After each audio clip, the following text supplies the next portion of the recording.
Hello everyone කොහමද? දැන් වෙලාව හවස 5:00ට විතර. ඉතින් දැන් ඉරත් බැහැලා ගිහිල්ලා සීතල පොඩ එනවා.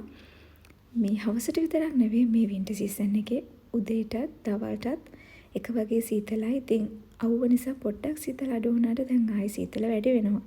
ඉතින් හස්බන්ඩ්ුත් ගෙදර නැහැ. බබාලා දෙන්නත් එක්ක එළියේ පොඩි වෙලාවක් ඉද්දී සීතලටත් එක්ක පොඩි බඩගින්නක් ආවා. ඉතින් එහෙනම් බබාලා දෙන්නවත් තියලා මම ලෑස්ති වෙන්නේ කන්න මොන හරි හදාගන්න යන්න. ඒත් ලොකු දෙයක් හදාගන්නත් කම්මැලි. බබාලා දෙන්නත් දැන් පොඩි දෙයක් කාපු නිසා ඒ දෙන්න කන එකකුත් නැහැ. ඉතින් කන්නේ මොනවද කියලා කල්පනා කරද්දී මට හම්බුණා ලංකාවෙන් ගෙනාපු මේ noodles එක. ඉතින් මේ noodles කන්න නම් හොඳ නෑ වැඩිය. ඒත් කාලෙකින් හම්බුන නිසා කන්න ආසයි. ඉතින් මට මේක දැක්කම මතක් වුණා මම අවුරුදු 10කට විතර කලින් ක්වාටර්ස් ඉද්දි හදාගෙන කාපු කෑමක්. මේ වගේ noodles instant noodles මෙහෙත් තියෙනවා. මේ තියෙන ඉන්දුමි කියන එකත් රසයි. ඒත් ලංකාවේ මේ කොතුමියක තරම් නම් ඒකත් රස නැහැ. ඉතින් මම ලෑස්ති වෙන්නේ මේක නිකම්ම තම්බලා කන්න නැතුව මම කලින් කාපු විදිහට හදලා කන්න. ඉතින් මම පැකට් එක කඩලා දාලා උණු වතුර ටිකක් දාලා මුලින්ම හදාගන්න තමයි ලෑස්ති වෙන්නේ. ඊට පස්සේ බලමු මොනවාද අවශ්‍ය කරන දේවල් කොහොමද මේක හදාගන්නේ කියලා. ඉතින් මම දැන් noodles එක තම්බගෙන ඉවරයි. ඒක නිවෙන්න තියලා මම මෙතන අරන් තියෙන බිත්තරයක් එකක් හරි දෙකක් හරි ගන්න පුළුවන්. ඒ වගේම ලුණු ගම්මිරිස්, පොඩි විට කපාගත්ත බීලුණු, තක්කාලි වගේම අමු මිරිස් ටිකක් මම අරගෙන තියෙනවා.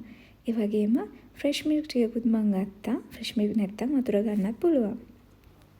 බිත්තරයකට අපි කපාගත්ත ලුණු, තක්කාලි, ඒ වගේම අමු මිරිස් ටික දාලා හොඳට මික්ස් කරගන්නවා.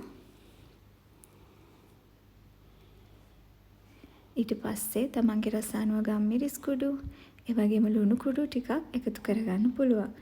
අපි ඔම්ලට් එකක් හදාගන්නේ ඒ විදිහට තමයි මේ බිත්තර මිශ්‍රණය හදාගන්න ඕනේ. ඉතින් මම මේක දැක්කේ කොහෙන්ද කියලා නම් මට මතකයක් නැහැ. හැබැයි දැන් අවුරුදු 10කට කලින් විතර ඉඳලා මම මේක හදලා කනවා ඉස්සර ක්වාටර්ස් ඉද්දි. ඉතින් මම මේකට ෆ්‍රෙෂ් මිල්ක් ටිකකුත් එකතු කරගන්නවා. හැබැයි මම මේ ගොඩ කාලයකට පස්සේ තමයි ආයි මේක හදලා රස බලන්න හිතුවේ. ඉතින් මට හිතුණා එක බිත්තරයක් මදි කියලා. මොකද මේක ක්‍රම දෙකකට හදාගන්න පුළුවන්. ඒක නිසා මම මේක තව බිත්තරයක් එකතු කරගත්තා. ඒකත් හොඳට මිශ්‍ර කරලා අපි ඔම්ලටීස් එක හදාගන්න යමු. ඉතින් මේකේ නමත් මම කොහෙන්ද දැක්කද කියලා මට මතක නැහැ. හැබැයි ඔම්ලටීස් කියලා තමයි මේකට ඉස්සරින්දම මම කිව්වේ. මුලින්ම පෑන් එකක් රත් වෙන්න තියලා ඒකට තෙල් ටිකක් දාලා අපි ඒකට බිත්තර මිශ්‍රණය දාලා ඔම්ලට් එකක් වගේ හදාගන්නවා. මේක අඩු ගින්දරේ හදාගන්න ඕනේ. පොඩ්ඩක් තැම්බෙන්න පියනකින් වහලා පොඩි වෙලාවක් තියාගන්න.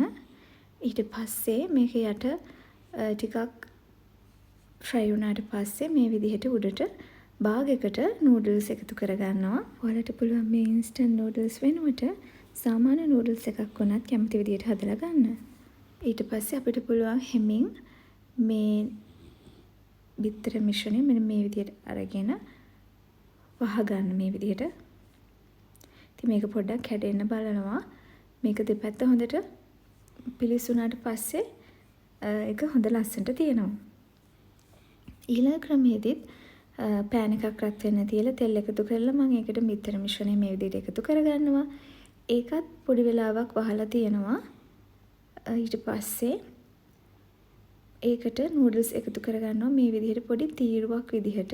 ලොකු ප්‍රමාණයක් නෙවෙයි අර වගේ පොඩි තීරුවක් විදිහට එකතු කරගන්නවා. ඊට පස්සේ ඒක මේ විදිහට හිමින් රෝල් කරගන්න ඕනේ. ඒකත් කැඩෙන්න බලනවා. ඒක නිසා පරිස්සමට මේක රෝල් කරලා මෙන්න මේ වගේ රෝල් එකක් විදිහට හදාගන්න. දෙපැත්තෙන්ම රෝල් කරලා ඊට පස්සේ බිත්තරේ හොඳට බැදුනට පස්සේ අපිට පුළුවන් මේක පොඩි කෑලි වලට මේ විදිහට කඩා ගන්න. මෙතනදී ඔම්ලට් එකේ උඩ පැත්ත හොඳට හමුවෙන් තියෙනකොට තමයි නූඩල්ස් එකතු කරන්න ඕනේ. එතකොට තමයි හොඳට ඒක රෝල් වෙලා ඇලිලා හිටින්නේ. ඊට පස්සේ අපිට පුළුවන් මේක කැමට ගන්න වෙන මොකුත් ඕනේ නැහැ. ඇත්තටම හරිම රසයි අර නූඩල්ස් එක නිකන් කනවට වඩා මේ විදිහට කන එක ගුණත් වැඩි.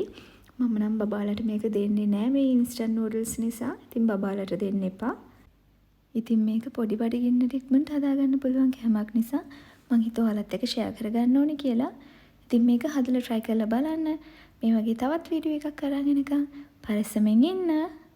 bye bye.